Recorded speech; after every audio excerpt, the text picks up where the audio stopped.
Magandang gabi po, Luzon, Visayas at Mindanao. Sakto, sanlinggo, mula nang magkaputukan sa Senado. Kumpirmado ng magkasamang umalis doon sina Senador Bato de la Rosa at Senador Robin Padilla. Kita sa CCTV footage ng Senado ang pagsakay nila sa isang puting SUV. Madaling araw matapos ang gulo. Yan din ang puting sasakyan na nakuhanan ng GMA News na palabas ng Senate parking noon na kalaunay kinumpirma ni Padilla na pagmamay-ari niya. Nakatutok si June Federacion. Inilabas ng Presidential Communications Office ang CCTV footage ng aktwal na pag-alis si Senador Bato de la Rosa sa Senado noong madaling araw ng May 14. At sa video, makikitang kasama niya si Senador Robin Padilla. Kuha rin ang pagsakay nila sa iisang sasakyan paalis ng Senado. Kuha ito sa basement ng Senado patungo sa parking area, pasado alas 2 ng madaling araw. Ang nasabing puting SUV, nakuna noon ng GMA News na paalis ng parking area ng ganung oras. Kinumpirma ni Interior and Local Government Secretary John Vic Rimulya na sina Senador De La Rosa at Padilla ang nasa footage. The three individuals were identified as follows. The man in white was Robin Padilla. The man in the blue jacket was Senator Bato de la Rosa. Blue jacket na cap. Yes, sir. Was Senator Bato de la Rosa. The Jane Doe is the assistant who was with them, unidentified. Ang babaeng nakakap sa video, makikitang may dalang protective vest. Ito na ang huling sandali na nakita si De La Rosa sa Senado matapos ang putukan noong gabi ng May 13 sa harap ng warrant of arrest laban sa kanya mula sa International Criminal Court o ICC. Tipid sa pagsasalita ang Criminal Investigation and Detection Group o CIDG tungkol sa CCTV ng pagtakas umano ng dati nilang Chief PNP. Pero alam daw nila kung saan dumiretso ang SUV matapos lumabas ng Senado. Alam namin kung saan papunta but right now I cannot tell you. Ayon sa Malacanang, napanood na raw ni Pangulong Bongbong Marcos ang mga CCTV footage. Alam po natin na ang mga tao na dapat na may panagutan, yan din po ang ayon sa Pangulo, ay dapat na managot. Kung wala namang kasalanan, ay kailangan maklear ang kanilang pangapangalan. Kung ikukonsidera ito na pagtakas at pag-alis, hindi po natin ito didesisyonan o bibigyan ng judgment. Pero sa paningin po ng Pangulo ay hindi po ito dapat nararapat. Sa nauna niyang pahayag sa 24 oras, aminado si Padilla na sa kanya ang puting SUV na nakuna ng GMA News. Pero iniwasan niya ang tanong kung sa SUV niya sumakay si De La Rosa noong mga oras na yon. Nakasakay po ba dyan si Senator Bato de la Rosa nung nakuna niyan? Antayin na lang po natin, Tita Mel, yung investigasyon. Opo. Pero akin po yan. Hinihinga namin ngayon ang bagong pahayag si Senador Padilla. June Veneracion, Nakatutok, 24 oras. Bigong makakuha ng pansamantalang proteksyon sa Korte Suprema si Senador Bato de la Rosa. Sa inilabas na desisyon, tinanggihan ng Supreme Court ang hinihingi niyang temporary restraining order at status quo ante order. Ang ibig sabihin ng desisyong ito sa paghahain ng ICC arrest warrant kay De La Rosa sa pagtutok na ito ni Maris Umali. Ibinasura ng Korte Suprema ang hiling ni Senador Bato de la Rosa na pigilin ang posibleng pag-aresto sa kanya ng mga otoridad habang dinidinig ng Korte ang kanyang petisyon. Sa botong 951, tinanggihan ng mga maestrado ang hinihingi niyang temporary restraining order o agarang pagpigil sa pag-aresto. Hindi rin binigay ng Korte ang hinihingi niyang status quo ante order na huwag baguhin ang sitwasyon bago naganap ang pinagtatalo ng issue habang wala pang pinal na desisyon ang Supreme Court. Ang petisyon ni De La Rosa isinumite ng senador matapos malamang merong warrant of arrest para sa kanya na inilabas ng International Criminal Court para sa crimes against humanity of murder bilang co-perpetrator sa war on drugs ni dating Pangulong Rodrigo Duterte. Sa kanyang mga manifestation, hiniling ni De La Rosa sa Korte na pigilan ng iba't ibang ahensya ng gobyerno na arestuhin siya batay sa anumang warrant mula sa ICC, Red Notice o diffusion ng Interpol o iba pang foreign judicial o quasi-judicial instrument ng walang katumbas na arrest warrant mula sa hukuman sa Pilipinas. Tinanong namin ng isang legal expert kung sa desisyon ng Korte ay pwede na ba siyang arestuhin ng mga otoridad. So, ibig sabihin po nun, kung gusto po talaga ituloy ng gobyerno yung pag-aresto kay Senator De La Rosa, ay pwede na po magpatuloy ito assuming po na walang qualification yung Korte Suprema. Maaari na rin bang isuko ng gobyerno si De La Rosa sa ICC? Yes. Isa yung posibilidad, no? Kung hindi talaga mag-i-issue yung PRO ng Korte Suprema at yung Executive Department natin ay ipagpipilit yung posisyon na pwede nilang i-surrender si Senator Bato under RA 9851, then yun yung consequence ng pagbabasura ng PRO. Pwede siyang i-implement, no, under RA 9851 at hindi na ito kailangan dumaan sa isang lokal na korte. So inaantay na lang natin kung papanigan ng Korte Suprema yun ultimately dun sa pinal na desisyon niya. Hinihinga namin ang reaksyon ng mga abogado ni De La Rosa pero nauna na nilang sinabi na hindi lehitimo ang ICC warrant of arrest hanggat hindi ito kinakatigan ng isang lokal na korte. Mariz Umali, Nakatutok, 24 Oras. Tugon ng kampo ni Senador Bato de la Rosa sa pagbasura ng Korte Suprema sa hiling nilang Temporary Restraining Order o TRO at Status Quo Ante Order, hindi pa raw tapos ang kaso. At maghahain sila ng motion for reconsideration sa Supreme Court, sabi ng kanyang abogadong si Attorney Israelito Torion. Idiniin niyang nananatili ang constitutional question kung maaaring dumepende ang kalayaan ng isang Pilipino sa isang dayuhang proseso na hindi dumaan sa isang lokal na korte. Gayon din sa kung maaari bang magpatupad ang mga otoridad ng mga proseso ng International Criminal Court matapos mag-withdraw ng Pilipinas sa Rome Statute. Giit niya, gagamitin ng kampo ni De La Rosa ang lahat ng legal na hakbang alinsunod sa batas at haharap sa proper forum. Patay ang isang senior citizen na sinalpok at nakaladkad pa ng pick-up sa Quezon City. Ang biktima naghihintay lang noong magbukas ang pila para sa 20 pesos na bigas. Nakatutok si Bernadette Reyes. Ito yung una niyang binangga. Duguan at nakahandusay sa gilid ng kalsada ang 73 taong gulang na lalaking ito sa labas ng tanggapan ng Bureau of Animal Industry sa Visayas Avenue, Quezon City. Madaling araw pa lang, nakapila na siya para sana makabili ng 20 pesos na bigas. Pero bago mag-alas 4 ng umaga kanina, sinalpok siya ng isang pick-up habang nasa bangketa. Mabilis yung sasakyan, tapos sumadsad siya dito sa nahagip na tao. Tapos pag hagip niya, 'di ba, tumalsik yung tao, gumanyan doon niya talaga ibinangga doon sa poste na yon. Dalawa ang paa niya na durog, tapos yung kamay durog din. Maraming sugat sa noo. Naisugod pa sa ospital ang biktima na nakaladkad ng ilang metro pero binawian din ng buhay kalaunan. Sa investigasyon ng pulisya, lumabas na galing sa Isabela ang driver ng pick-up at pauwi na sana sa Culiat, Quezon City. According sa driver po, may iniwasan siyang motorsiklo na tumawid sa lugar. Pero iniimbestigahan pa po natin yon. After niyang mabangga yung biktima, nagtuloy-tuloy yung driver sumampa sa gutter, sir. Nasa kustodiya na ng QCPD Traffic Sector 6 ang 47 taong gulang na driver ng pick-up na tumangging magbigay ng pahayag. Mahaharap siya sa reklamong reckless imprudence resulting in homicide and damage to property. Handa namang tulungan ng biktima ng Department of Agriculture o DA. Sa bahaging ito, pumipila yung mga nais bumili ng 20 bigas sa ilalim ng P20 program ng pamahalaan. Matatagpuan ito sa labas ng compound ng Bureau of Animal Industry dito sa Visayas Avenue. Pero hindi pa agad nakakapasok ang mga mamimili dahil alas 6 na umaga pa silang pinapayagan makapasok sa compound. Ito kasi ang oras na nagbubukas na ang Kadiwa Center dito. Samantala, yung senior citizen naman sinasabing nakaupo sa bahaging ito nang mangyari ang aksidente. Medyo delikado din, ma'am, kasi ilan doon minasagasaan dyan, motor sa taxi driver. Nagbanggaan po dyan. Medyo nakakatakot din, ma'am. Kaya lang, ba't nandito pa rin kayo? Okay na, ma'am, kasi kailangan talaga, ma'am, para kumita, ma'am. Natatakot po ako, lalo pa ko yung ang lakas-lakas magpatakbo. Ay, nagninervyos po ako. Tinitiis ko yung pagpila rito sa bigas para mababasan yung aking budget. Hirap na talaga ako.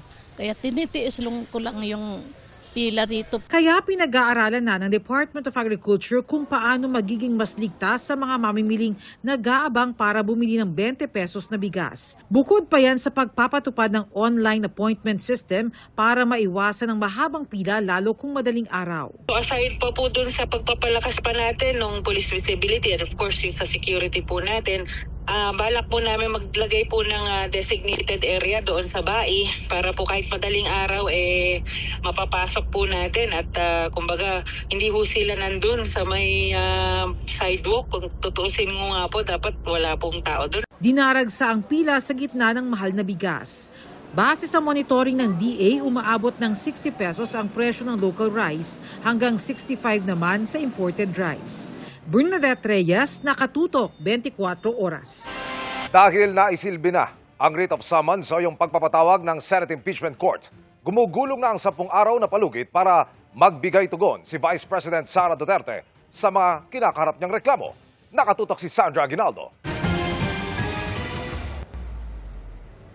Bandang alas 10 ng umaga, umalis sa Senado ang van na ito, dala ang summons ng impeachment court para kay Vice President Sara Duterte. Wala pang isang oras, naihatid na ito sa Office of the Vice President. Alinsunod sa Senate Rules on Impeachment, binigyan din ang Vice ng kopya ng Articles of Impeachment na naglalaman ng mga akusasyon laban sa kanya. Ayon sa staff ng Senado, walang naging aberya sa pagsisilbi nila ng summons o dokumentong nagpapatawag sa bise. Nabigay na po, smoothly naman, maayos, may tumanggap. Simula na rin ang 10 araw na palugit sa bise para sumagot. Papatak dapat ang deadline sa May 30 pero Sabado ito. Since the last day falls on the Saturday, the period shall not run until the next working day. Accordingly, the deadline for respondent to file her answer is on Monday, 01 June 2026. Kasunod ng pag-aabot ng summons, ang pre-trial o pagkikita ng magkabilang panig bago ang mismong trial para pag-usapan ang ilang issues na magpapabilis sa takbo ng pagdinig. Inaasahang magaganap ito sa buwan ng June. Wala namang katiyakan kung gaano katagal ang trial mismo. Ang impeachment trial ni dating Supreme Court Chief Justice Renato Corona halimbawa, inabot ng mahigit 5 buwan mula December 14, 2011 nang mag-convene ang impeachment court hanggang matapos ang trial noong May 29, 2012. Sa impeachment trial naman ni dating Pangulong Joseph Estrada, nag-convene ang impeachment court ng November 20, 2000 hanggang masuspend ang trial ng January 17, 2001. Napatalsik sa pwesto sa Estrada noong January 20, 2001 sa tinaguriang EDSA 2. Nauna nang sinabi ng liderato ng Senado na 27 million pesos ang budget para sa impeachment. Sandra Aguinaldo, Nakatutok, 24 Oras. Iginiit ni suspended acting Sergeant at Arms Mau Aplasca na kinatay o spliced ang CCTV footage na ipinalabas ng Department of Interior and Local Government o DILG kahapon. Yan ay para palabasin na hindi under attack ang Senado noong Mayo 13. Nakatutok si Ian Cruz. I would like to repeat, all evidence points that there was no attack on the Senate. Ang puntong ito ng Department of Interior and Local Government matapos suriin ang mga kuha ng CCTV ng Senado noong May 13. Pinalagan ni suspended acting Senate Sergeant at Arms Mau Aplasca. Giit niya, kinatay ang CCTV video na ipinakita kagabi para tumugma sa naratibong hindi under attack ang Senado. Inihahanda na umano nila ang kumpletong video para patunayang under attack ang Senado noong May 13, kaya siya napilitang mag-warning shot. We are preparing the complete videos kasi what they did, they spliced the videos and they just selected the videos that will support their narrative. And I think it's not correct. What type of narrative, sir? What type of narrative are you saying? Yung sabi nila walang attack. Pinabulaanan din ni Aplasca ang sinabi ni Interior Secretary John Vic Remulla kahapon na 3 ang pinakawalan niyang bala noong May 13. Sir, mini-maintain niyo ba na isang shot lang ang ginawa niyo, sir? 3 daw kasi, sir. Warning shot, isa lang. Tinanong din si Aplasca ukol sa binanggit ni Remulla na May 12 pa lang ay may security meeting na at batid na ni Aplasca noon pa lang na may NBI na darating para sa karagdagang seguridad. I presided the meeting. Opo. There was no NBI then. Okay. Walang sinabi na magsesecure ang NBI. Sir. Walang sinabi na magsesecure ang NBI ng Gusali. Our meeting is about the impending impeachment, Opo. security preparations. I invited the security manager of GSIS. He was there. He did not say anything about the NBI arrival here. Bunsod nga po ng nangyaring putukan dito sa Senado ay inirekomenda ng Criminal Investigation and Detection Group o CIDG sa Department of Justice ang pagsasampa ng reklamong paglabag sa Private Security Services Industry Act laban kay Aplasca at dalawa niyang tauhan. General, kakasuhan daw po kayo ng CIDG. Ano pong masasabi niyo, sir? It is expected. Hindi naman itinanggi ni Aplasca ang pahayag ng Criminal Investigation and Detection Group o CIDG ng pulisya na hindi pa siya humaharap sa investigasyon nito. Our lawyers advised me to request for extension, but we are not prepared. Opo. Sir. We have already provided them with all of the evidence. Opo. It is not true that we are withholding evidences. CCTV, firearms, yung mga tao na we will submit everything. Pero ngayon pa lang, lumalabas na sa investigasyon ng CIDG na lumabag sina Aplasca sa Rules of Engagement o tamang hakbang bago gumamit ng baril na nakatakda sa Private Security Services Industry Act. Firearms shall be used only when there is imminent danger. Imminent po imminent. And in self-defense or defense of strangers. Supposed to be, hindi rin po dapat magkakaroon ng mga warning shots. Pero base sa mga CCTV footage, ayon sa CIDG, walang ginawang unlawful aggression ng NBI para paputukan sila ng warning shot ng USAA. The NBI agent was the one who was assaulted. Yung assault ng person in authorities ay kayang i-claim ng NBI on this situation. Bagaman di pa humaharap, na i-turn over na ni Aplasca ang kanilang mga baril sa CIDG para isailalim sa ballistics examination. Ian Cruz, Nakatutok, 24 Oras. Naiyak naman si Senadora Pia Cayetano nang sabihin ni Senadora Risa Ontiveros na parang walang nangyari matapos ang tensyonadong tagpo sa Senado noong Mayo 13. Pero paglilinaw ni Ontiveros, ang tinutukoy niya ay ang tugon ng Senado sa gulo bilang institusyon. At nakatutok si Mav Gonzalez. Isang linggo matapos magkaputukan dito sa Senado, tumayo ang ilang minority senator para paimbestigahan ang nangyari. Hirit ni Senador Risa Ontiveros, sa loob-loob ko, hindi ako mapanatag na simula nung Lunes, ang ipinapakita natin ay para bang walang nangyari. Na para bang hindi nabastos ang ating institusyon, ang ating mga empleyado at ang mga Pilipino. Hindi maliit na bagay ang nangyari dito. At lalong hindi dapat inaasa sa mga Facebook Live press conferences at media interviews ang pagtatahi-tahi ng mga pangyayari. pero ang pahayag ni Ontiveros, inalmahan ng isang emosyonal na Senador Pia Cayetano. Parang walang nangyari. Yan po ang statement ng ating butihing Senadora Risa Ontiveros. Siguro po para sa inyong mga wala dito. Pero para sa amin na nandito, napakaraming nangyari. Takot na takot po ako na kailangan ko na magpaalam sa mga anak ko. Nasa Senado si Senador Pia nang mangyari ang insidente kasama ang ibang miyembro ng mayorya. Aniya, 2 pintuan lang ang pumuprotekta sa kanila mula sa putukan. Wala ho akong sinisisi.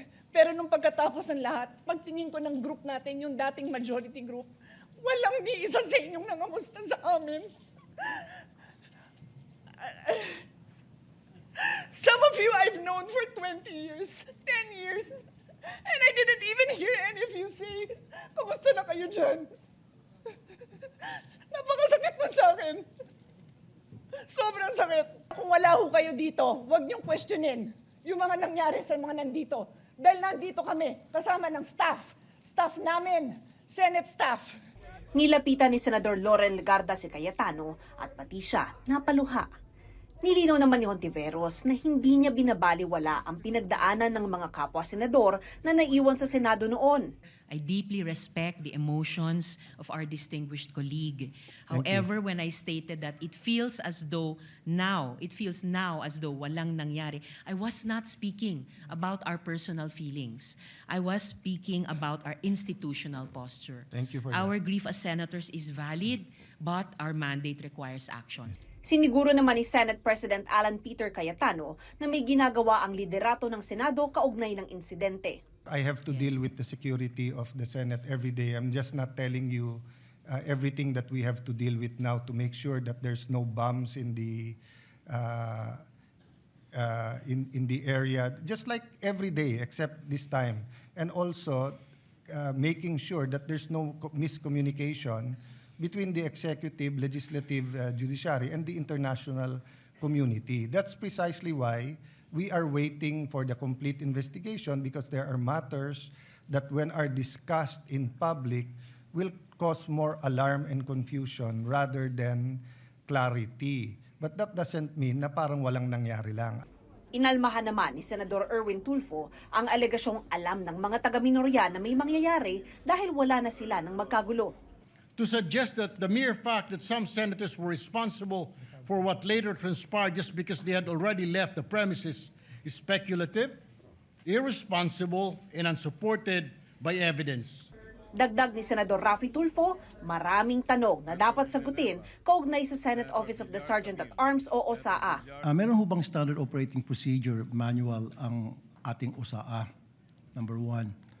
Number two, pagdating po sa pag-handle ng firearms, are these the members of the OSAA, are they trained? And then number three, ano-ano ho bang qualifications dito mga members ng OSAA natin? Meron bang training ang members ng OSAA kung paano mag-handle ng isang problema, isang situation, and do they understand the meaning of rules of engagement? Panukala ni Senate Minority Leader Tito Soto, mag-imbestiga ang Committee of the Whole na binubuo ng lahat ng mga senador. It is an extraordinary remedy necessary because of the issues of Senate institutional security. The chamber itself is affected. The institution is threatened. Mav Gonzalez, Nakatuto, 24 Oras. Happy midweek, chikahan mga kapuso. Game face on na ang mga bibida sa upcoming sports drama series sa afternoon prime na Kamao. Dream come true ito para sa lead star na si Anton Vinson, kaya kahit challenging ang role, imidigay niya ang lahat, lalo't katrabaho ang veteranong ama. Makichika kay Nelson Canas. Bata pa lang si Anton Vinson, iisa lang ang tanging pangarap niya, ang maging action star at leading man gaya ng amang si veteran action star Roy Vinson. Tila na manifest agad yan ni Anton na hindi makapaniwalang nasungkit niya ang lead role sa upcoming afternoon prime series na Kamao, kung saan gaganap siya bilang makmak. Gusto mo ba maging boksingero?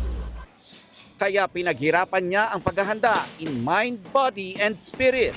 Pero bukod sa challenges sa role, may isa siyang kailangan pang lampasan. Was it hard living under the shadow of a famous father? Para sa akin po, minsan mahirap, pero ang dami mong kailangan ipon. Alam ng mga tao na veterano talaga si Papa sa pag-acting, pag-action. Para sa akin, gusto ko talagang malaman ng mga tao na ako si Anton Vinson. Gusto kong makilala bilang ako. Kung paano siya umacting, kung paano siyang gumawa ng name sa industry. Basta I wanna be myself. Speaking of dreams, matagal nang natamasa ni Bruce Roland ang pangarap na ito. He is now set to conquer yet another dream, combining sports and being a businessman. Sa kasalukuyan, nagmamay-ari si Bruce ng isang 3,000 square meter sports complex, and he's finding the balance in juggling between showbiz at pagiging negosyante. I really believe na a business can work if you're really interested in it. It's all about balance, I believe. Na ang ginagawa ko talaga, pagdating ko sa taping, it's my break from business. And when I'm at my business, it's my break from taping.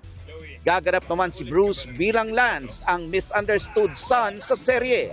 Siya ang magpapahirap sa buhay ni Makmak sa loob at sa labas ng ring. Kakapikunan ba kayo? Kasi minsan masakit yan talaga eh. There was one instance in taping na tumama yung left hand ko sa ilong ni Anton. As in, gumanon talaga. Pero nakita ko yung reaction ni Anton. Mas lalo siyang nainis at nanggigil siya, which nakatulong din sa eksena. Napag-usapan din namin yun na it's part of work. And lalong-lalo na dito dahil boxing yung ginagawa namin eh. Grabe, nung my first time reading the first week of Kamao, na nagulat ako dun. Ang dami agad na pangyayari, especially with Makmak, na ang dami mga plot twists, ang dami mga magugulat ka talaga. And I'm very excited for the people to see this, which is almost May 25. Nelson Canlas, updated sa Showbiz Happenings.